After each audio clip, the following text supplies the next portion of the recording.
এখানে যদি 10 পান তাও তো 50, ফেল করার তো কোনো প্রশ্নই আসে না। তাহলে এত সংখ্যক ফেল করে তার প্রথম কারণটা হচ্ছে নেগেটিভ মার্ক, যে এখানে আপনি প্রশ্ন দিবেন যদি ভুল হয় 4টা ভুলে 1টা কাটা। অকার কিংবা আকারের পরে রসই কিংবা দীর্ঘই থাকলে উভয় মিলে একার হয়। তাহলে দেখেন তো ডাকেশ্বরী একারকে উঠান, তাহলে প্রথমে কি থাকে ঢাক, এরপরে কি থাকে সরি, এই তো প্রথমে কি থাকে ডাক, এরপরে কি থাকে সরি, প্রথমে অ আ, তাহলে কি দেবো ঢাক নাকি ঢাকা। তিলে তেল হয়, হয় যদি বোঝাই তাহলে এটা অপাদান কারক, উৎস বুঝাইছে তাহলে এটার নাম হচ্ছে কি অপাদান কারক। আর যখন বলবো আমার একটা তিল, সাপোজ এটা একটা তিল, তিলের ভিতরে তেল আছে, তার মানে তিল একটা জায়গা, জায়গা যেহেতু বোঝাচ্ছে তাহলে অধিকরণ কারক।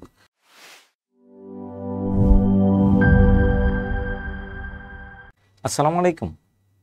বাংলাদেশের সর্ববৃহৎ অনলাইন প্ল্যাটফর্ম বিদ্যাবাড়ির ডিজিটাল ক্লাসরুম থেকে আমি আপনাদের সাথে আছি ফুজাইল রহমান।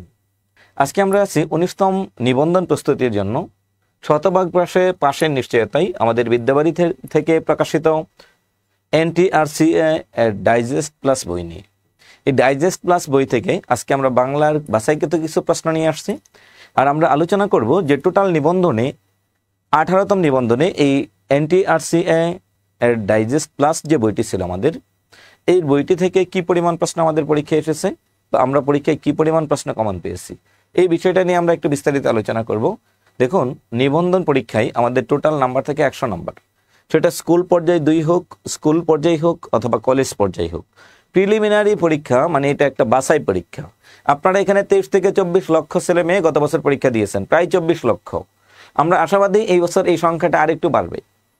আমরা আশাবাদী যে সংখ্যাটা আশা করি এবছর প্রিলিমিনারিতে আবেদনই করবে প্রায় 25 লাখ প্লাস, যেটা অন্যান্য অনেক দেশের জনসংখ্যার চেয়েও বেশি। এমন পৃথিবীতে কিছু রাষ্ট্র আছে যেখানে 25 লক্ষ মানুষ নাই, 25 লক্ষ মানুষই নাই, কিন্তু আমাদের নিবন্ধন পরীক্ষায় প্রিলিমিনারিতে আবেদনই করে আমাদের 25 লাখ প্লাস, 24 লাখ আবেদন করেছে গত নিবন্ধনে। তাহলে এই নিবন্ধন পরীক্ষায় আমরা দেখতে পাই মাত্র কয়েক লাখ ছেলে মেয়ে পাশ করে, প্রায় 4 লাখ ছেলে মেয়ে প্রিলিতে পাশ করেছিল, প্রায় 1 লাখ ছেলে মেয়ে রিটেনে পাশ করেছে। এখান থেকে ভাইভাতেও অল্প কিছু বাদ পড়বে, প্রায় অর্ধ লক্ষ বা অর্ধ লক্ষাধিক ছেলে মেয়ে ভাই পাশ করবে, অর্থাৎ ফাইনালি যারা চাকরি পাবে। তাহলে এখানে কেন এই ছেলেগুলো ঝরে পড়ে, আমরা এই বিষয়টা একটু আগে বিশ্লেষণ করব, যে আমাদের একটা ছেলে মেয়ে কেন ঝরে পড়বে এই বিষয়টা নিয়ে আমরা যাব। কিছু প্রশ্নেও যাব, বিগত বছরের বেশ কিছু প্রশ্ন দেখব যে প্রশ্নগুলো নিবন্ধনে এসেছে। তার আগে আমরা একটু কারণ বিশ্লেষণ করতে চাই যে আপনি কেন ভাই ফেল করেন। ধরেন আপনি প্রিলিমিনারি পরীক্ষা দিলেন, প্রিলিমিনারি পরীক্ষার মধ্যে আমরা প্লাস মাইনাস 25 লাখ ছেলে মেয়ে আমরা ধরলাম, 25 লাখ প্লাস মাইনাস। লিখিত পরীক্ষায় প্রায় 4 লাখ, তাও 4 লাখ ফুল ধরলাম, 4 লাখ ছেলে মেয়ে প্লাস মাইনাস পাস করে। ভাইবা পরীক্ষায়, ভাইবার জন্য অর্থাৎ লিখিত প্রিলি পাস করে, প্রিলি পরীক্ষা দেয় 25 লাখ, প্রায় পাস করলো প্রায় 4 লাখ। লিখিত পরীক্ষা দেওয়ার পর ভাইবার জন্য উত্তীর্ণ হলো, এখান থেকে পাস করলো প্রায় 1,75,000 বা 77,000 মতো, 77কে প্লাস মাইনাস। এখান থেকেও কিছু ছেলে মেয়ে বাদ পড়বে, তাও আমরা ধরে নিলাম যে খুব বেশি বাদ পড়ে নাই, মাত্র 5,000। কারণ কলেজ পর্যায়ে এখানে হিউজ সংখ্যক বাদ পড়বে। কলেজ পর্যায়েটা এখানে এরকম যেখানে প্রচুর সংখ্যক ছেলে মেয়ে অলরেডি বাদ পড়ে যাবে। কেন? তার কাগজপত্রের সমস্যা, উচ্চারণের সমস্যা, আঞ্চলিকতায় সমস্যা, সাবজেক্ট রিলেটিভ প্রশ্নের উত্তর কিছুই পারেনি, অথবা অন্য কোনো কারণ, ড্রেস কোড তার ঠিক মতো হয়নি, বেশ কিছু কারণে সে ফেল করবেই। তাহলে এখানে আমরা দেখতে পাই যে ফাইনালি যদি আমরা 70,000 ছেলেকেও ধরি, যে 70,000 ছেলে আমাদের এখানে প্রিলিমিনারি পরীক্ষায় উত্তীর্ণ হলো, রিটেন পরীক্ষায় উত্তীর্ণ হলো, ভাই প্রত্যেক পরীক্ষায় উত্তীর্ণ হলো। তাহলে এরাই আসলে হচ্ছে চাকরি পাওয়ার যোগ্য। তাহলে বাকি যারা প্রায় 24 লাখ ছেলে মেয়ে পরীক্ষা দিল, আপনাদের সাথে 25 লাখ ছেলে মেয়ে পরীক্ষা দিবে, এরা কেন ফেলটা করে? এই ফেলের কারণটা আমাকে প্রথমে ধরতে হবে, যে এখানে এমন একটা পরীক্ষা যেখানে ফেল করার কোনো সুযোগ ছিল না, আপনার ফেল নাই, বিষয়টা এরকমই ছিল। কেন? আপনি 100 নাম্বারের পরীক্ষা দিবেন, যে 100 নাম্বারের মধ্যে 40 পেলেই পাস, 40% নাম্বার মানে 100 মধ্যে 40 পেলেই পাস। আর যদি আমি যেহেতু বাংলা শিক্ষক, আমি যদি বলি বাংলায় প্রশ্ন আসে মাত্র 25টি, যেখানে 25টি প্রশ্নের মধ্যে স্কুল সেকশনের 25টি আমাদের গত বছরের বিদ্যাবাড়ির লেকচার শিট এবং ডাইজেস্ট প্লাস থেকে সরাসরি কমন, শতভাগ কমন। আমরা ক্লাসের মধ্যে বিস্তারিত পড়িয়েছি বাংলার এই অংশটুকু। তাহলে এইখানে কেন ফেল করবেন আপনি? ফেল করার প্রথম কারণ হচ্ছে আপনি যে বই পড়েছেন সেই বইটা বিস্তারিত লেখা, একদিক থেকে শুরু করেছেন, আরেক দিকে শেষ করেছেন, আর এদিকে ভুলে গেছেন। দ্বিতীয় বিষয়, পুরোটাই কি আপনাকে নিবন্ধন পরীক্ষার জন্য পড়তে হবে নাকি পড়তে হবে না? নিবন্ধন পরীক্ষার জন্য কোন কোন বিষয়গুলো পড়তে হয়? পাস আপনাকে করতেই হবে। আপনি 2টা সাবজেক্ট পড়ে পাস করতে পারেন, যা বাংলা, ইংরেজি, সাধারণ জ্ঞান, গণিত 4টা পড়বই না, আমি জাস্ট 2টা পড়বো, তাও পাস করা সম্ভব। তাহলে সেখানে আপনি 4টা সাবজেক্ট পড়েও কেন আপনি যারা ফেল করেছে এটাকে বলছি যে এত সংখ্যক ফেলের কারণ কি? এরা তো সবাই অনার্স পাস অথবা মাস্টার্স পাস অথবা স্কুল 2 এর জন্য পরীক্ষার্থী থাকলে এরা ইন্টারমিডিয়েট পাস। তাহলে এখানে আমাদের সমস্যাটা কোথায়, যে এত সংখ্যক ফেল কেন করতেছে? এটা নিয়ে আমরা একটু আলোচনা করব প্রথমে। তাহলে দেখুন, বাংলায় যদি 25-এ 20 পান, আর যে কোনো একটা সাবজেক্ট আপনি ধরেন যেটা আপনার কাছে প্রিয়, ধরেন আপনি গণিত অথবা ইংরেজি অথবা সাধারণ জ্ঞান, এখানেও আপনি 20 উঠাতে পারেন, তাহলে তো 40 হয়ে গেল, এখানে পাস। তার মানে আপনি যদি 2 সাবজেক্টও 40 উঠান তাও পাস। আর বাকি 2 সাবজেক্ট আপনি বসে নাই, ইংরেজি এবং জিকে, তার মানে আপনি জিকে সবাই পারবেন, কম আর বেশি হোক। এখানে যদি 10 পান তাও তো 50, ফেল করার তো কোনো প্রশ্নই আসে না। তাহলে এত সংখ্যক ফেল করে তার প্রথম কারণটা হচ্ছে নেগেটিভ মার্ক। যে এখানে আপনি প্রশ্ন দিবেন, যদি ভুল হয় 4টা ভুলে 1টা কাটা, বিসিএস এ 2টা ভুলে 1টা কাটা। এই ভুলটা হচ্ছে সবচেয়ে বড় বিষয়, যে আপনার ভুল করা যাবে না। আর পরীক্ষার হলে নিজেকে সংযত রাখা, এটা সবচেয়ে কঠিন কাজ। যে পরীক্ষার হলে আপনার বৃত্ত ভরাট করার মতো এবিলিটি আছে, হাতে কলম আছে, আবার এদিকে সময় আছে, তাহলে আপনি কেন বৃত্ত ভরাট করবেন না? আপনি চিন্তা করবেন এত এত টাকা দিয়ে 500, 700, 1000 টাকা দিয়ে আমি আবেদন করেছি, টাকার উসুলটা একটু উঠে যায়, হ্যাঁ, কেন আমি পাস করি আর ফেল করি, এটা পরে বোঝা যাবে। আগে আমরা পাসটা করি, নাম্বারটা উঠাই, টাকাটা উঠাই। টাকা উঠাতে গিয়ে আমরা ফেল, প্রায় কয়েক লাখ ছেলে মেয়ে ফেল, টাকা উঠাতে গিয়েছে তাই ফেল। এটা উঠানো দরকার নেই। আপনার কাজটা হচ্ছে এখানে ঠান্ডা মাথায় বুঝতে হবে যে আপনাকে পাস করতে হবে। তাহলে আমরা চলুন একটু বিষয়টা আলোচনা করি। যে আমরা প্রথমে ধরেছি আমাদের এনটিআরসিএ থেকে গত বছর এটা হুবহু এই বই থেকে প্রশ্ন কমন ছিল। 18তম শিক্ষক নিবন্ধন কলেজ পর্যায়ে 2024 এবং 18তম শিক্ষক নিবন্ধন স্কুল পর্যায়ে 2024। দেখুন, সন্ধি শব্দের অর্থ কি? সন্ধি শব্দের অর্থ হচ্ছে সংক্ষেপণ, মিলন, একপদীকরণ, চিহ্ন। উত্তর দিবেন আপনারা। সন্ধি শব্দের অর্থ কি? এই প্রশ্নের উত্তরটা কি হবে? সন্ধি শব্দের অর্থটা কি? তাহলে আসুন আমরা এখন আলোচনা করব সন্ধি শব্দের অর্থ মিলন। কেমন মিলনটা হলো? সন্ধি শব্দের অর্থ যে মিলন, আমি কি করে বুঝবো যে সন্ধি শব্দের অর্থ মিলন? একটু মিলাচ্ছি। একটা স্বাধীন শব্দ হচ্ছে বিদ্যা, একটা স্বাধীন শব্দ হচ্ছে বিদ্যা, বিদ্যা।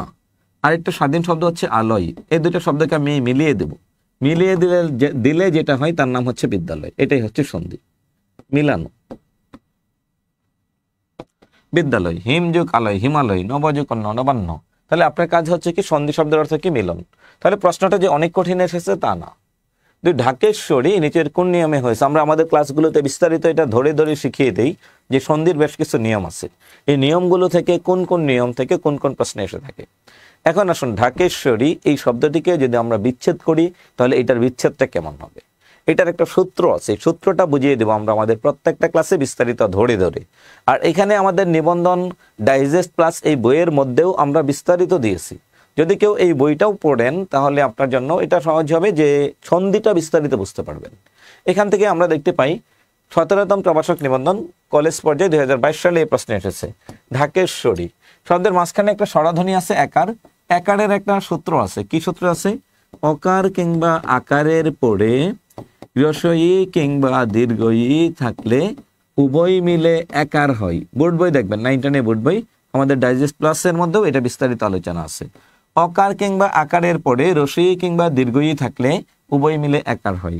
তাহলে দেখেন তো, ঢাকেশ্বরী একারকে উঠান, তাহলে প্রথমে কি থাকে? ঢাক, এরপরে কি থাকে? সরি। এই তো, প্রথমে কি থাকে? ডাক, এরপরে কি থাকে? সরি। প্রথমে অ আ, তাহলে কি দেবো? ঢাক নাকি ঢাকা? ঢাক নাকি ঢাকা? এরপরে রসই বা দীর্ঘই, ঈশ্বরী। ঢাকা যোগ ঈশ্বরী সমান সমান ঢাকেশ্বরী। ঢাকা যোগ ঈশ্বরী সমান সমান কি হবে? ঢাকেশ্বরী। এখন আসুন আমি সেম নিয়মটাকে যদি আমি আরেকটা উদাহরণ দেখাই তাহলে আপনাকে এখানে একটু বুঝতে হবে। যেমন শুভেচ্ছা, এই শব্দের মাঝখানেও তো একটা স্বরধ্বনি আছে। কি আছে? একার আছে, একারকে উঠিয়ে দেন। তাহলে প্রথমে কি দেবেন? শুভ, এরপরে কি আছে? চয় ছয় আকার। প্রথমে কাজ কি? সূত্র অ আ, শুভ অ, এরপরে রসই বা দীর্ঘই। ইচ্ছা বানানে রসই আর ঈশ্বরী বানানে দীর্ঘই, অকার কিংবা আকারের পর রসই কিংবা দীর্ঘই সমান সমান এ। এটা হচ্ছে সূত্রটা একটু বুঝে পড়তে হবে। সূত্রটা মোটামুটি বুঝে পড়লে আপনার কাছে এটা অনেকটা সহজ হবে। ওকে, এরপরে আসুন, এরপরে যে বিষয়টা আমরা আলোচনায় আসতেছি যে প্রশ্নটা অনেক কঠিন যে না, কিন্তু যারা না পড়েছে ওনার জন্য অনেক কঠিন।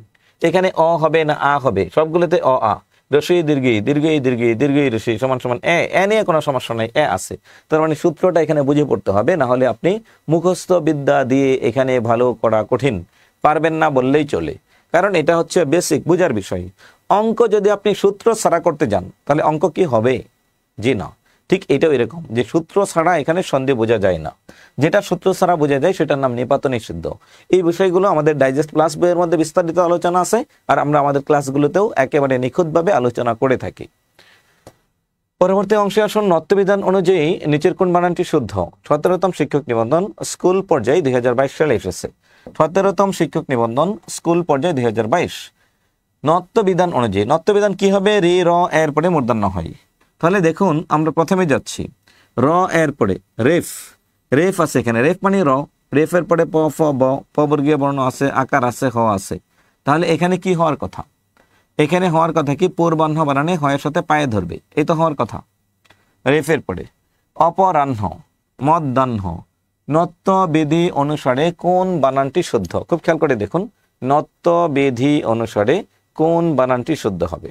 নত্য বিধি অনুসারে সায়াহ্ন, পূর্বাহ্ন, রেফ আছে, এরপরে কি হবে? হয়ের মধ্যে পায়ে ধরবে। অপরাহ্ন, র আছে, রের পরে আকার আছে, হ আছে, তাহলে এখানেও পায়ে ধরবে। তাহলে মধ্যাহ্ন, এখানে মূর্ধন্য হওয়ার কোনো কারণ নাই, এটাও ঠিক এটাও ঠিক, কিন্তু এটা তো নত্যবিধান অনুযায়ী ঠিক না। তাহলে দেখুন এখানে একটু মিস্টেক আছে, এটা হবে কি পূর্বাহ্ন বানানে নিচে হবে, পূর্বাহ্ন, পূর্বাহ্ন, পূর্বাহ্ন বানানের মধ্যে কি হবে? হয়ের যদি পায়ে ধরে তাহলে মূর্ধন্য।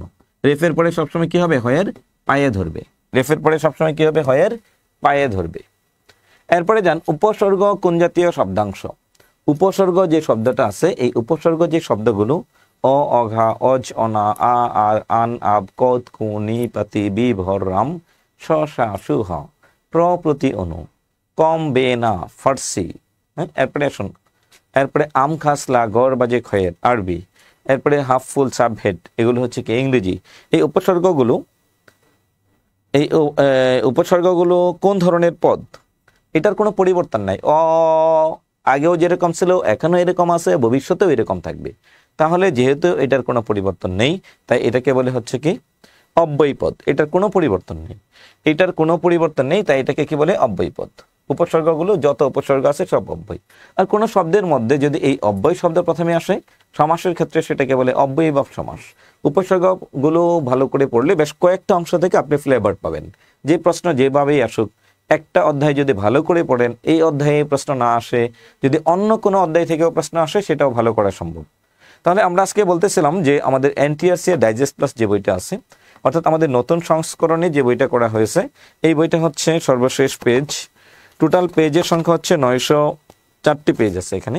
এই বইটা গতকালকে আমরা সংযোজন করেছি, সর্বশেষ 4র্থ সংস্করণ করেছি।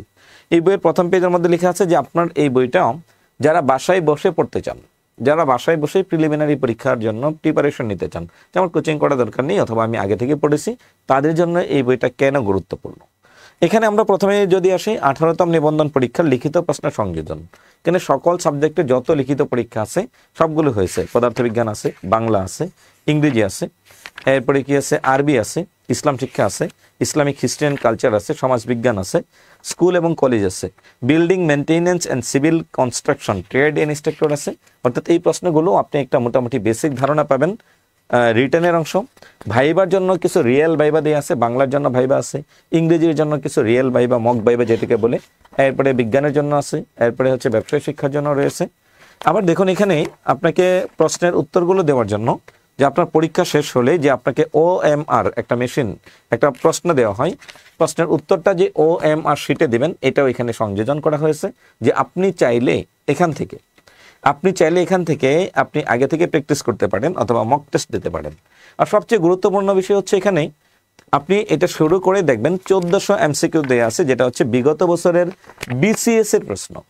এই 1400 MCQ যদি পড়েন আপনি প্রিলি পাস। এই বইটা বেসিকটা বুঝে 1400 MCQ যদি পড়েন তাও আপনি বিসিএস এর এক্স কোয়েশন পড়লেই প্রিলি পাস নিবন্ধন। এমন না যে আপনি অন্য কোনো কিছু পড়েন নাই, বাংলা এটাই ফার্স্ট। এখানে 1400 এমসিকিউ দেয়া আছে, যে 1400 এমসিকিউ এর মধ্যে বাংলা আছে, ইংরেজি আছে, গণিত আছে, এরপরে হচ্ছে সাধারণ জ্ঞান আছে, বিজ্ঞানের যতটুকু অংশ আপনার জন্য প্রয়োজন ততটুকু আছে। যেমন বিসিএস এ নৈতিকতা সুশাসন আসে, এটা এখানে অ্যাড করা হয়নি। কেন অ্যাড করা হয়নি? নৈতিকতা সুশাসন তো আপনার নিবন্ধনে আসে না, নিবন্ধনে আসে না।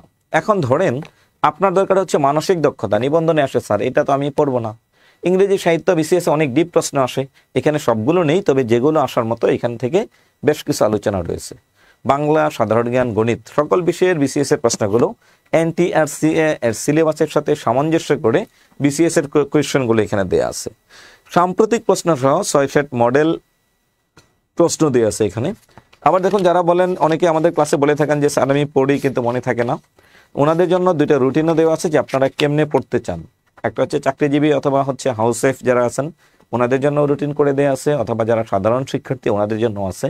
তবে রুটিনটা হচ্ছে আপনার একান্ত ব্যক্তির সাথে মিলিয়ে নেবেন যে আপনি কোন সময়টাতে সুবিধা মতো আপনি পড়তে পারেন, এই বিষয়টা একটু খেয়াল করবেন। এটা হচ্ছে এনটিআরসিএ ডাইজেস্ট প্লাস, বাংলাদেশে প্রচলিত সবচেয়ে বহুল বিক্রিত বই এটা। আর বহুল বিক্রিত তখনই হয় বইয়ের যদি আলাদা কোনো বৈশিষ্ট্য বা ক্যাটাগরি থাকে। আলাদা কোনো বৈশিষ্ট্য বা ক্যাটাগরি থাকলেই তখন সেটা শুধুমাত্র বহুল বিক্রিত হতে পারে। অথবা বাজারে অনেক বই আছে, তাহলে আপনি এইটাই কেন পড়বেন বা এইটা পড়লে আপনার সুবিধাটা কি? এখন এইটা পড়েও আপনি প্রাইমারি 11 থেকে 20তম গ্রেডের অনেকগুলো চাকরির প্রশ্নের অনেকগুলো প্রিপারেশন নিতে হয়ে যাবে। বিসিএস এর প্রশ্নগুলো ভালো করে পড়লেন, নিবন্ধনের প্রিলি প্রশ্ন আছে, এটা 2টা পড়লেও আপনার প্রিলি পাস হয়ে যাবে। তবে মনে রাখতে হবে, বেসিক বিষয়টা একটু মনে রাখবেন, যে বেসিক বিষয়টা একটু মনে রাখতে হবে আপনাকে। স্যার প্রাইমারিটা কবে থেকে পাবো? প্রাইমারির জন্য আমাদের কাজ চলছে, খুব দ্রুত সময়ের মধ্যে আপনাদেরকে গ্রুপের মাধ্যমে আপডেট দিয়ে দেবে। স্যার যারা আগে কিনলাম তারা কই পাবো? ওনারা ওই দেখবেন যে ডিফারেন্সটা কিছু আছে, যেহেতু নতুন সংযোজন রিটেনের প্রশ্নগুলো আছে, এটা একটু আপনি অ্যাড করে নেবেন, অথবা আপনি নিজে নিজে এটাকে খুঁজে বের করে নিতে হবে, বা আমাদের পেজে আছে, দেয়া আছে যারা আগে নিয়েছেন। আর যদি ফাইন্যান্সিয়াল কন্ডিশন খুব বেশি খারাপ না হয়, আপনি চাইলে নতুন এখানে অনেকগুলো সাম্প্রতিক প্রশ্ন দেয়া আছে, তো এই বর্তমান সরকারের অবস্থান অর্থাৎ পরবর্তীত প্রেক্ষাপট যেটা আছে, এই প্রেক্ষাপট থেকে সাধারণ জ্ঞানের কিছু প্রশ্ন আসতে পারে। এই প্রশ্নগুলো আমাদের সজ্জাদ স্যার, শাওন স্যার ওনারা লাইভে আসবেন, এসেও আপনাদেরকে বলে দিতে পারবে। তবে এখানে সবচেয়ে বড় বিষয়টা হচ্ছে এটা সবচেয়ে গুছানো একটা বই। আমাদের বাজারে প্রচলিত যে কয়টা নিবন্ধন রিলেটেড বই আছে তার মধ্যে সবচেয়ে গুছানো, তার মধ্যে সবচেয়ে বেশি রিসার্চ করে এটাকে রচনা করা হয়েছে। আরএমডি আমাদের একটা ডিপার্টমেন্ট আছে, এই ডিপার্টমেন্ট থেকে আমাদের আরএমডি টিম এবং আমাদের শিক্ষকবৃন্দ যারা আছেন বহুদিন ধরে ক্লাস নিচ্ছেন, এবং প্রত্যেক দিন প্রতিনিয়ত কোন কোন প্রশ্নের ধরন চেঞ্জ হচ্ছে। যেমন আমি যদি বলি আমার বাংলার কথা, আমরা গত বছর কিছু অংশ বেশি পড়িয়েছি। আমি আমার ক্লাসের কথা বলছি, যারা নিবন্ধন প্রিলিতে ক্লাস করেছে, নিবন্ধন প্রিলিতে বিদ্যাবাড়িতে, ওনাদের যে কোনো একজনকে জিজ্ঞাসা করলেই পারবেন, এইটার তথ্য মিলাতে পারবেন যে আমরা যখন ক্লাস নিয়েছি কিছু অংশ ছিল যেটা সাহিত্য নিবন্ধনের সিলেবাসে নাই, তাও আমরা জোর করে পড়াইছি, পড়েন পড়েন পড়েন, প্রশ্ন আসছে 5টা। এখন কি করবেন যে স্যার এটা তো ছিল না, না পড়তে হবে, সিলেবাসে নাই, তাও এর বাইরেও কিছু প্রশ্ন আসে। শুধু সিলেবাস উপরে লেখা আছে নিবন্ধনের, এর বাইরে থেকেও কিছু প্রশ্ন আসে। এখন যে যে স্যারেরা পড়াচ্ছেন এখানে, যে যে স্যার পড়াচ্ছেন ওই স্যার কিন্তু এটা বিস্তারিত আলোচনা করে দেন। আর এই স্যারের একটা নির্যাস অংশ, স্যারের ক্লাসে যা পড়াই যতটুকু অংশ টু দা পয়েন্টে পড়তে হবে ততটুকু অংশ এখানে সংযোজন করা হয়েছে। এই বিষয়টা একটু মাথায় রাখবেন। এটার প্রাইস হচ্ছে, অনেকেই কমেন্ট করছেন স্যার প্রাইস কত, এটার প্রাইস হচ্ছে 480 টাকা ফিক্সড। আর সবচেয়ে বড় বিষয় হচ্ছে, আমি জানি না আপনারা বই কোনগুলো ভালোবাসেন, আমি আমার ক্ষেত্রে আমার ছাত্র জীবনে যেটা করেছি, সবচেয়ে একটা বই পড়েছে আবার নতুন বই না হলে ভালো লাগে না, ওইটা শেষ, ওই বইয়ের আরেকটা কপি নতুন এডিশন আসলে কিনে নিতাম। তবে এটা সবার জন্য না, এটা আমার নেশা, আমার ভালো লাগে নতুন বই পড়তে। আরেকজন আছেন না স্যার আমার তো আছে, ওইটার সাথে এটা কিছু কিছু সংযোজন করে নেবেন, তাহলেই হবে। এখানে যে পেজগুলো দেওয়া আছে, যারা বইয়ের পেজ সংক্রান্ত ধারণা বোঝেন ওনারা বুঝতে পারবেন বাজারের প্রচলিত যে কোনো বইয়ের পেজ এবং হচ্ছে আমাদের বিদ্যাবাড়ির পেজ, আপনি মার্কার দিয়ে মার্ক করবেন, এই পাশের মার্ক আপনি মার্কারের কালার এই পাশে উঠবে না। আর বাজারে প্রচলিত কিছু খবরের কাগজ আছে, সেই বইগুলো হচ্ছে এই পাশে আপনি মার্কার দিয়ে আপনি হাইলাইটার দিয়ে হাইলাইট করলেন, ওই পাশে গিয়ে দেখবেন যে এইটার মধ্যে কি আছে ওটা অফ হয়ে গেছে, ওইটাও বোঝা যাচ্ছে না। সো কাগজের ক্ষেত্রে এবং বাদাইয়ের ক্ষেত্রে আমরা সর্বোচ্চ প্রায়োরিটি দিয়েছি বিদ্যাবাড়িকে। এরপরে হচ্ছে এটা হচ্ছে অনেকটা হচ্ছে এতটাই আপডেট আমাদের জন্য যে হচ্ছে এইটার পরে আপনার নিবন্ধন প্রিলিমিনারি পরীক্ষার জন্য আর কোনো কিছু এখানে পড়া দরকার নেই। তাহলে চলুন আমরা একটু পিছনে যাচ্ছি, আবার আমরা একটু প্রশ্নে যাচ্ছি, সলিউশনে যাচ্ছি। উপসর্গ, ও এটা উত্তর দিয়েছেন, তাহলে এইটার উত্তর দিবেন। মানব, দেখুন এই প্রকৃতি প্রত্যয় থেকে একটা প্রশ্ন এসেছে। কোন নিবন্ধনে এসেছে? 17তম প্রভাষক নিবন্ধন কলেজ পর্যায়ে বাংলা 2022 সালে এই প্রশ্নটা এসেছে। আপনারা একটু উত্তর দেওয়ার চেষ্টা করুন যে এই প্রশ্নের উত্তরটা এখানে কি হবে। এই প্রশ্নের উত্তরটা এখানে কি হবে? স্যার বিসিএস ডাইজেস্ট কি পাওয়া যাবে? কে করছেন? স্বর্ণা ভট্টাচার্য। জি, বিসিএস ডাইজেস্ট নিয়ে আমাদের আরএমডি রিসার্চ টিম যারা আছেন মেম্বাররা দিন রাত অনবরত চেষ্টা করে যাচ্ছেন। ওনাদের গবেষণা এবং আমাদের শিক্ষকদের প্রত্যক্ষ দিক নির্দেশনায় বই প্রায় সমাপ্তির পথে। আমাদের বই প্রায় রেডি, আর আমাদের বইটা মোটামুটি আপনাদের হাতে দেওয়ার সুযোগ হলেই আমরা আবার আমাদের লাইভে এসে জানিয়ে দেব। স্যার 3rd এডিশন নিয়েছি জুলাইয়ের। স্যার আমাকে আবার নেওয়া লাগবে?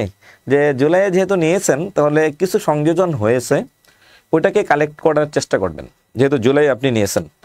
আচ্ছা, এরপরে আসুন হচ্ছে,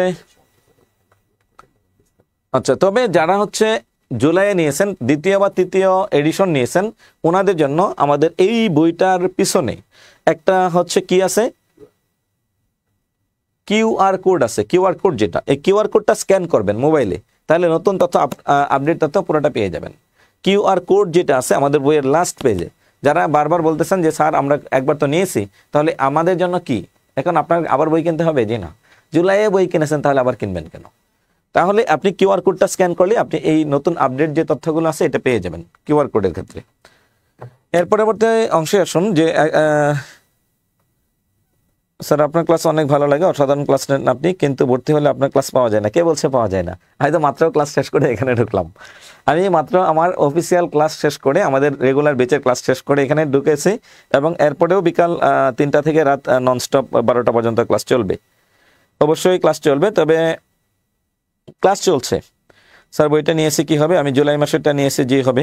তাহলে চলুন এই প্রশ্নের উত্তর দেন। স্যার বরিশালের কোথায় পাওয়া যাবে বইটা? বরিশালের কোথায় না খুঁজে আমি আপনাদেরকে দিয়ে দিচ্ছি আমাদের বিদ্যাবাড়ির nextpage.com। আপনি গুগলে গিয়ে লিখবেন nextpage.com.bd, এখানে শুধু একটা অর্ডার দিয়ে দেবেন। আপনি বরিশালের দোকান থেকে যে টাকা দিয়ে কিনবেন, এখান থেকে একই টাকা দিয়ে কিনতে পারবেন। আপনার বাসায় এটা পৌঁছে যাবে, আপনার এটা বাসায় পৌঁছে যাবে। বাংলাদেশের যে প্রান্তে আপনি থাকেন না কেন, কুরিয়ার সার্ভিসের মাধ্যমে আপনাকে এটাকে আপনার বাসায় পৌঁছে দেবে। এটা আপনার সর্বশেষ আপডেট কত? সর্বশেষ আপডেট মানে হচ্ছে এটাই 4th এডিশন সর্বশেষ আপডেট। তাহলে আসুন মানব শব্দের প্রকৃত প্রত্যয় কি, এটা একটু বিশ্লেষণ করুন তো। মানব শব্দের প্রকৃত প্রত্যয় কি? মানব শব্দের মূল কি? মনু। মনু, আমরা মুসলিমরা বলি আমাদের আদি পিতা হচ্ছে আদম, আর হিন্দু ধর্মে যারা আছেন ওনারা সবাই বলেন আমাদের আদি পিতা হচ্ছে মনু। আমরা আরবিতে যাকে আদম বলি, সংস্কৃততে তাকেই বলে মনু। আমরা হচ্ছে আদম সন্তান অথবা মনুর সন্তান। আরবিতে বললে আদমের সন্তান, সংস্কৃততে বললে মনুর সন্তান। তাহলে আমার প্রথম বিষয়টা হচ্ছে কি, যদি কোনো শব্দে, এটা প্রত্যয়ের 2টা সিস্টেম থাকে, আমি 2টাই বুঝাচ্ছি, সহজে বুঝেন। যদি কোনো শব্দের শেষে ব থাকে, বয়ের কারণে হবে স্ন। 2টা স্ন আছে, মনু যোগ স্ন আছে। তাহলে এখন দেখুন তো মূল ধাতু কি? মানবের মূল ধাতু মনু। এখানে আছে মুন, এখানে আছে মনু। মানবের মূল ধাতু মন না, মানবের মূল ধাতু মনু। তাহলে মা যোগ নব এটা হবে না, মনোযোগ কব এটাও হবে না। তাহলে এই 2টা থেকে হতে পারে, কিন্তু মন তো মূল ধাতু না। তাহলে মানবের মূল ধাতু কি হলো? মনোযোগ স্ন সমান সমান মানব। এখন এটা হচ্ছে আমাদের কৌশল, কিন্তু আমরা বিস্তারিত একটু দেখাচ্ছি যে মানব থেকে মনোযোগ স্ন কেমনে হলো। আসলে প্রত্যয়টা কি? গুণ আর বৃদ্ধির একটা বিষয় আছে, আমি লিখলাম হচ্ছে মানব। তবে এখানে মনে রাখতে হবে বকে বাংলায় 2টা বর্ণ পাওয়া যায়, একটা হচ্ছে রস্য উ আর একটা হচ্ছে অ। এটা জাস্ট দেখার জন্য, আপনি উত্তর অলরেডি পেয়েছেন। তাহলে আমরা একটু মান বসাই, বয়ের মান বসালে কি হবে? রস্য উ প্লাস অ হয়। এখন আসুন আপনি দেখবেন বুটবের মধ্যে লেখা আছে যদি কোনো শব্দের শেষে অ থাকে, অ এর কারণে কি হবে? স্ন হবে, অঙ্কের মতো। এখন আছে মা ন উ সমান সমান কি হলো? মানু। মানু যোগ স্ন, মানুর মূল ধাতু হলো মনু, এই আকারটা অকার হয়ে যাবে বৃদ্ধির নিয়মে, মনু যোগ স্ন, শেষ অঙ্কের মতো। এখন লেখেন left hand side right hand side সমান সমান প্রুভ বা শর্ট, যেটাই বলেন। ঠিক বিষয়টা এরকম যে প্রত্যেকটা শব্দেই এরকম বিস্তারিত ব্যাখ্যা করা যায়, সন্ধি এবং হচ্ছে কারক এবং হচ্ছে প্রত্যয় এগুলো। কিন্তু আপনি এত বিস্তারিত পড়ার সময় আপনার হাতে নেই। যারা বাংলা ভাষা ও সাহিত্যে আছেন ওনারা এটা বিস্তারিত পড়বেন। তাহলে আমরা এতক্ষণে কি পড়লাম? মানব শব্দের প্রকৃতি প্রত্যয় হলো কি? মনোযোগ স্ন। মনোযোগ স্ন সমান সমান কি হলো? মানব। তাহলে আমরা পরবর্তী প্রশ্নে যাচ্ছি। জন্মান্ধ শব্দটি কোন সমাস? এটার উত্তর দেওয়ার চেষ্টা করুন। জন্মান্ধ শব্দটি কোন সমাস? জন্ম অন্ধ, জন্মান্ধ। এটা আপনাকে প্রথমে বুঝতে হবে এই শব্দটা বোঝার জন্য এই শব্দের অর্থটা কি। এই জন্যই আমরা আমাদের ক্লাসগুলোতে যেভাবে বিস্তারিত আলোচনা করে থাকি যে কি করে এটা সমাস হলো, এটা কেন তৎপুরুষ, এটা কেন অব্যয়ীভাব, এই বিষয়টাও আমরা এই আমাদের ডাইজেস্ট প্লাস বইয়ের মধ্যে বিস্তারিত আলোচনা করেছি। এখানে যে অনেকটাই বিষয়টা এরকম যে স্যার আমি তো সময় পাচ্ছি না, আমি নিজে নিজে পড়তে চাই, আপনার জন্য একমাত্র সলিউশন ডাইজেস্ট প্লাস। যদি হাতে সময় থাকে তাহলে আপনারা আমাদের সাথে ক্লাসে যুক্ত হতে পারেন। ক্লাসে যুক্ত হতে পারলে সুবিধাটা হলো যে আপনার ডাইজেস্ট প্লাস হাতে আছে এবং স্যারে যা পড়াচ্ছেন বিষয়টাকে সহজ থেকে সহজতর উপায়ে আপনার মাথায় ঢুকিয়ে দিচ্ছেন। এটা হচ্ছে আমাদের বিদ্যাবাড়ির মূল থিম, যে আপনাকে যে কোনো মূল্যেই বোঝাতে হবে, যে কোনো মূল্যে আপনাকে বোঝাতে হবে যে আমি বুঝেছি। আর আপনি দিন শেষে একজন শিক্ষক হতে চলছেন, শিক্ষকের কাজ বুঝিয়ে দেওয়া। আপনি কি রসায়নের শিক্ষক, নাকি ইংরেজি শিক্ষক, নাকি হিসাব বিজ্ঞানের শিক্ষক, নাকি বাংলার শিক্ষক, এটা মাথায় না রেখে আপনাকে যখন ক্লাসে যাবেন আপনাকে শিক্ষক হিসাবে সবাইকে জ্ঞান দিতে হবে, সবাইকে বোঝাতে হবে। তাহলে এখানকার উত্তর মোটামুটি সবাই দিয়েছেন ক। কেন ক হলো আমি এটা একটু বলবো যে এটার উত্তরটা ক কেন হলো। তৎপুরুষ সমাস আমি বুঝলাম, তাহলে এটার ব্যাস বাক্যটা কি আমার? জন্ম থেকে অন্ধ। এখন বলুন জন্ম থেকে অন্ধ যে তাকে আমরা কি বলি? জন্মান্ধ। এখানে একটা বিভক্তি লোপ পেল, জন্ম থেকে অন্ধ। তাহলে এই বিভক্তিটা কি লোপ পেল? থেকে। হতে থেকে চেয়ে এগুলো হচ্ছে পঞ্চমী বিভক্তি। যেহেতু শব্দ থেকে পঞ্চমী বিভক্তি লোপ পেল তাই এটাকে বলে হচ্ছে পঞ্চমী তৎপুরুষ সমাস। এটাকে কি বলে? পঞ্চমী তৎপুরুষ সমাস। এখন আপনার প্রশ্ন হতে পারে যে স্যার আমি তো সব শব্দ দেখে বিভক্তি কোনটা ধরতে পারি না বা বেশ বাক্যটা ধরতে পারি না, এই জন্য আমাদের এনটিআরসি-এর ডাইজেস্ট প্লাসের পাশাপাশি যদি সম্ভব হয় তাহলে ক্লাসে যুক্ত হতে পারলে এটা বিস্তারিত বুঝতে পারবেন যে একটা শব্দ দেখেই আমি কি করে বুঝবো যে এই শব্দের মধ্যে আমার এটাই বেশ বাক্য হবে। কেন আমাকে যদি একটা ওয়ার্ড জিজ্ঞেস করেন, সাপোজ আমাকে বেশ বাক্য মুখস্থ করতে হয় না, আমি যেটা করি শুধুমাত্র অর্থটা বোঝার চেষ্টা করি দুইটা শব্দ দ্বারা কি বোঝানো হয়েছে। তাহলে দেখুন বহুব্রীহি মানে দুইটা শব্দের মধ্যে একটাও বোঝায় না, কর্মদ্বারা মানে তুলনা বোঝাই, অব্যয় বা অব্যয় থেকে এরকম কোনো কিছু নাই। এখানে একটা বিভক্তি লোপ পেয়েছে, তাও পঞ্চমী বিভক্তি। 18তম শিক্ষক নিবন্ধন স্কুল পর্যায়ে 2-এ আসছে 2024 সালে। আর আপনি যখন পরীক্ষার প্রিপারেশন নেবেন এটা কি স্কুল পর্যায়ে 2 নাকি 1 নাকি কলেজ, যে এই প্রশ্ন অলরেডি চলে এসেছে সেটাকে এইভাবে ভাবার সময় নেই। আসছে বুঝবেন, উত্তর দেবেন। স্কুল পর্যায়ে 2-এরটাই কলেজে আসতে পারে, অথবা কলেজেরটাই আবার স্কুল পর্যায়ে 2 অথবা 1-এ আসতে পারে। আবার এইটাই বিসিএস এ প্রশ্ন আসবে, বিসিএস থেকে আবার এখান থেকেও প্রশ্ন আসবে, এখানের প্রশ্নও বিসিএস এ আবার রিপিট হতে পারে। সো এটা ভাবার সুযোগ নাই যে বিসিএস তো আমি দিব না কখনোই, আমি কেন পড়বো। ওইটা পড়লে আপনার এখানে প্রশ্ন অটোমেটিক কমন পাবেন, সরাসরি কমন পাবেন। একজন প্রশ্ন করছেন যে স্যার আপনাদের এখানে এখন কোনো বেচ আছে কিনা? জি, আমাদের এখানে রেগুলার বেচ চলছে 19তম শিক্ষক নিবন্ধনের জন্য, এবং কিছু কিছু বেচে আপনি এটা শুনে অবাক হবেন, কিছু কিছু বেচে আমাদের ক্লাস প্রায় শেষের দিকে, যে নিবন্ধন প্রিলির বেচের ক্লাস শেষ করে ওরা আবার অ্যাডভান্স রিটেনের জন্য ক্লাস করতেছে। যে না আমার প্রিলির মোটামুটি আমার নিশ্চয়তা হয়েছে যে স্যার আমি পাস করবো, আমার নিবন্ধনের জন্য আবার সময় নিয়ে আমাকে পড়তে হচ্ছে। তাহলে আমি যেহেতু 4 বছর পড়েছিলাম ওইটা অনেকটা ভুলে গেছি, সো ওইটা আমি আবার রিপিট করতে চাচ্ছি। প্রিলি এবং লিখিত দুইটারই আমাদের অ্যাডভান্স বেচ অলরেডি চলমান আছে। স্যার প্রিলিমিনারি সাজেশন বইটি কি বের হবে প্রাইমারি? জি, এখনো বের হয়নি, খুব দ্রুত সময়ের মধ্যে আমরা বের করার চেষ্টা করছি। আর বের হওয়া মাত্রই আমরা আপনাদেরকে আমাদের গ্রুপের ক্লাসের মাধ্যমে এটাকে জানিয়ে দেব।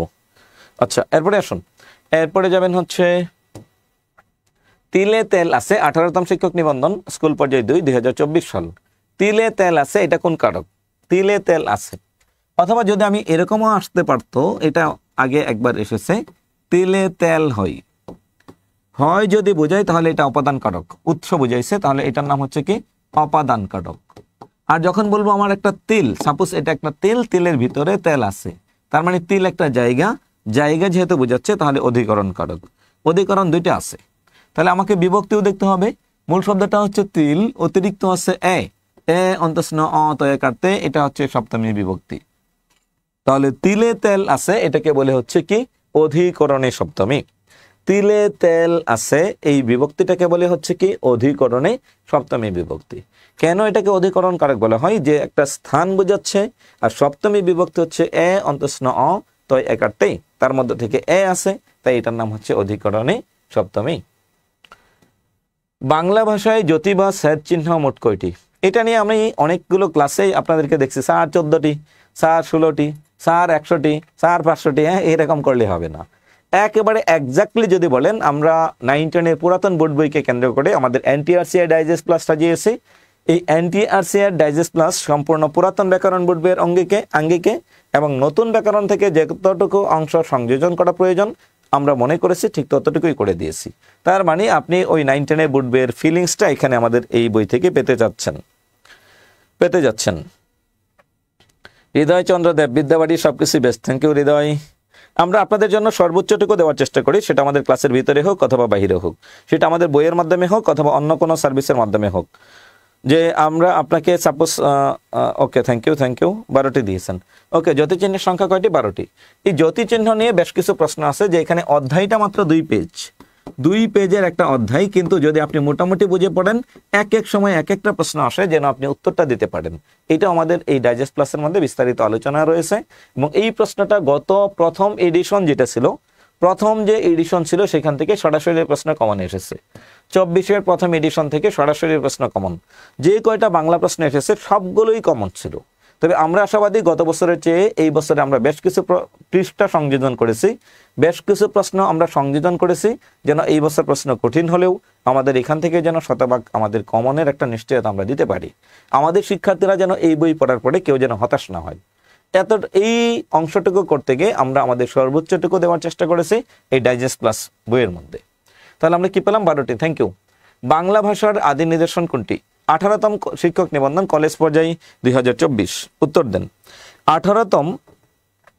18তম শিক্ষক নিবন্ধন কলেজ পর্যায়ে এসেছে। দেখুন, এই ক্ষেত্রে আমরা একটা কাজ করেছিলাম, যে ক্লাসে বারবার বলেছিলাম যে সাহিত্য থেকে আসে না, স্যার সাহিত্য তো সিলেবাসে নাই, এনটিআরসি এর সিলেবাস কত সুন্দর, কি কিউট, মাত্র 2 লাইনের বাংলা সিলেবাস, এখানে তো সাহিত্য অংশ নাই। কিন্তু আমরা জোর করে পড়িয়েছি, আমাদের সিলেবাসে, ক্লাসের সিলেবাসে এনটিআরসি এর 3টা ক্লাস দিয়ে আছে সাহিত্য, যেখানে সাহিত্যের কোনো ক্লাস লাগে না, অন্য কেউই কোনো ক্লাস দেয় না, সেখানে আমরা 3টা ক্লাস দিয়েছি, প্রশ্নও এসেছে। এখন প্রশ্ন হচ্ছে, যদি আমরা এটা না দিই, প্রশ্ন না আসলে আমরা তো এটা ড্রাইভার তো আমাদের উপর বর্তাই না, কিন্তু আমরা চাচ্ছি যে কোনো মূল্য হোক এর চেয়ে কঠিন আরো এক ধাপ কি হতে পারে, ওখান থেকে কি প্রশ্ন আসতে পারে বলে আমরা ধারণা করি। ঠিক সেই অংশটা আমরা এটার সাথে সংযোজন করে দিয়েছি, ঠিক সেই অংশটা আমরা এখানে সংযোজনের চেষ্টা করেছি। তাহলে আসুন আমরা এখানে যাচ্ছি কোথায়? বাংলা ভাষার আদি নিদর্শন কোনটি?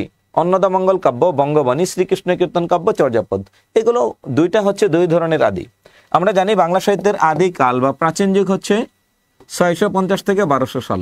এই সময়টার মধ্যে বাংলা সাহিত্যের একমাত্র সাহিত্যিক নিদর্শন আমরা পাই, যেটা ছিল হচ্ছে গানের সংকলন বা কবিতার সংকলন।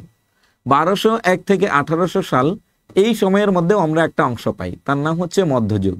মধ্যযুগের আদি নিদর্শন হলো শ্রীকৃষ্ণ কীর্তন কাব্য, আর প্রাচীন যুগের আদি নিদর্শন হলো চর্যাপদ। এখন ধরেন প্রশ্ন আসলো নেক্সট নিবন্ধন পরীক্ষায়, যে মধ্যযুগের আদি নিদর্শন কোনটি? তাহলে শ্রীকৃষ্ণ কীর্তন কাব্য। আবার যদি একই প্রশ্ন রিপিট হয়, তাহলে প্রাচীন যুগের আদি নিদর্শন কোনটি? তাহলে তার নাম হচ্ছে চর্যাপদ। কারণ চর্যাপদটাই ছিল এই 650 থেকে 1200 বা 950 থেকে 1200 সালের মাঝে একমাত্র বাংলা সাহিত্যের সাহিত্যিক নিদর্শন, একমাত্র বাংলা সাহিত্যের সাহিত্যিক নিদর্শন।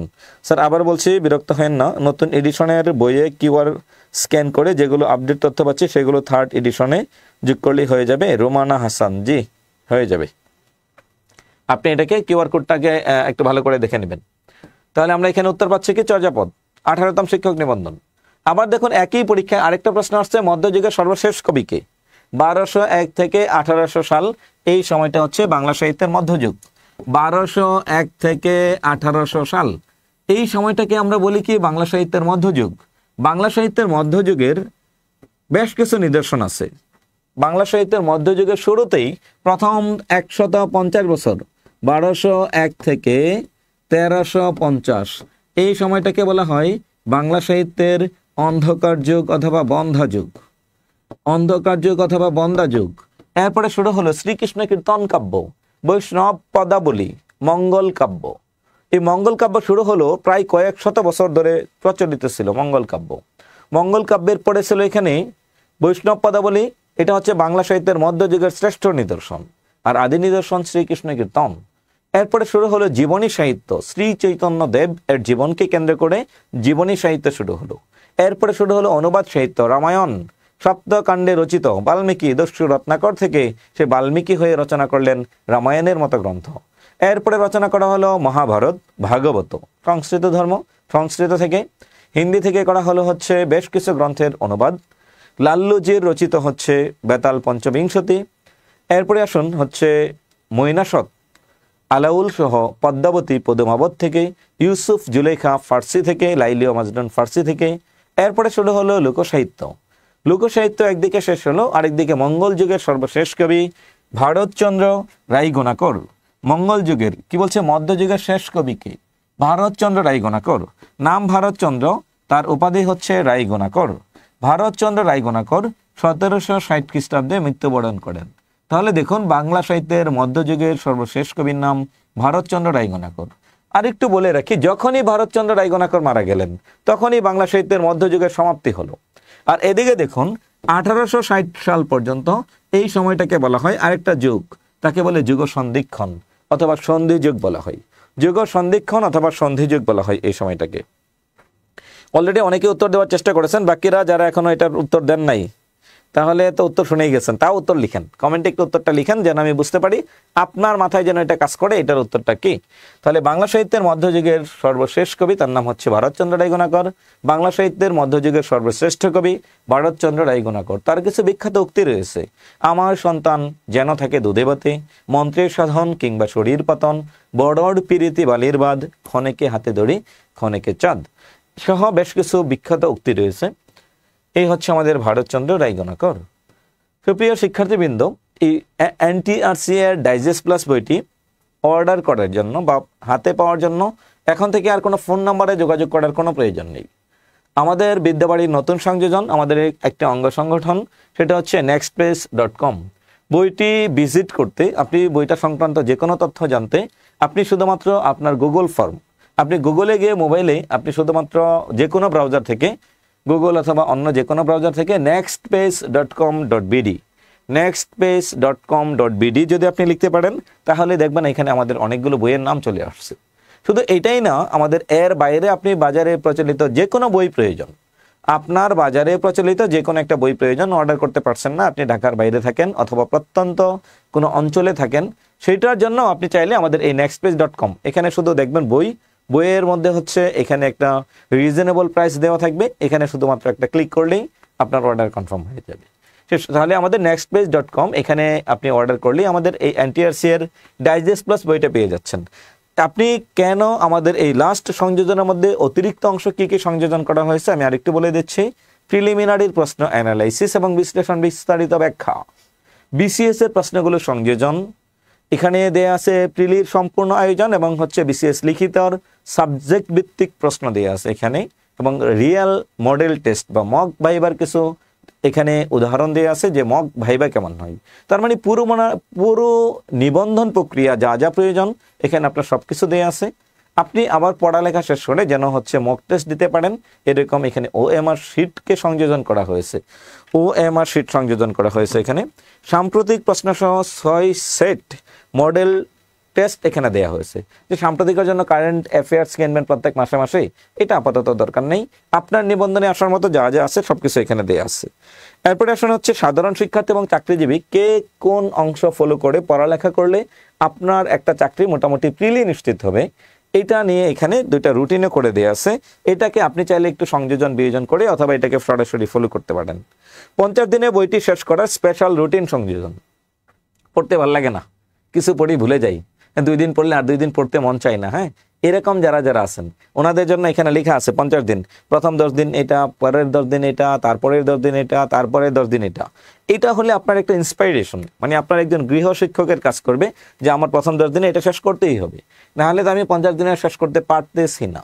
তাহলে 50 দিনে শেষ করার জন্য একটা স্পেশাল রুটিন দেওয়া আছে এখানে, সাম্প্রতিক সকল তথ্যগুলো দেওয়া আছে এবং বিসিএস প্রাইমারি নিবন্ধনের বাছাইকৃত প্রশ্নগুলো এখানে দেওয়া আছে। সুপ্রিয় শিক্ষার্থীবৃন্দ, এই ছিল আমাদের এনটিআরসি-এর ডাইজেস্টের সর্বশেষ সংযোজন এবং সর্বশেষ সংস্করণ। তাহলে আমাদের বিদ্যাবাড়ির আজকের ক্লাসে আমরা আমাদের ক্লাস শেষ করতে যাচ্ছি, অথবা আপনারা চাইলে এই বইটি অর্ডার করতে চাইলে যদি আপনি nextpage.com থেকে আপনি যোগাযোগ করতে না পারেন, কোনো কারণে হাতে ইন্টারনেট নাই এখন, যে স্যার আমার হাতে এই মুহূর্তে নেট নাই, তখন কি করব? তখন আপনি চাইলে এই হটলাইন নম্বরে যোগাযোগ করতে পারেন। অথবা বিদ্যাবাড়ি সংশ্লিষ্ট যে কোনো কোর্স অথবা কোর্স রিলেটেড যে কোনো বিষয় জানার জন্য হলেও আপনি আমাদের এই হটলাইন একটা নম্বরে যোগাযোগ করতে পারেন। 018960608665 নম্বরে আপনি যোগাযোগ করতে পারেন। জি, এটা হচ্ছে শুধু বইয়ের জন্য, এটা হচ্ছে শুধু বইয়ের জন্য পাবলিকেশনস। অথবা আপনি একটু ঘুরে আসতে পারেন আমাদের ওয়েবসাইট থেকে www.বিদ্যাবাড়ি.com, অথবা ফেসবুক পেজ fb.com বিদ্যাবাড়ি, অথবা youtube.com বিদ্যাবাড়ি থেকে আমাদের এখানে অসংখ্য ক্লাস আছে, আপনি চাইলে ঘুরে আসতে পারেন। ঠিক আছে, তাহলে সবাইকে অসংখ্য ধন্যবাদ। আমাদের আজকের লাইভ ক্লাস শেষ করছি, পরবর্তী ক্লাসে আবার দেখা হবে। সবাই সুস্থ থাকবেন, ভালো থাকবেন। আজকের মতো বিদায় নিচ্ছি। আসসালামু আলাইকুম, আল্লাহ হাফিজ।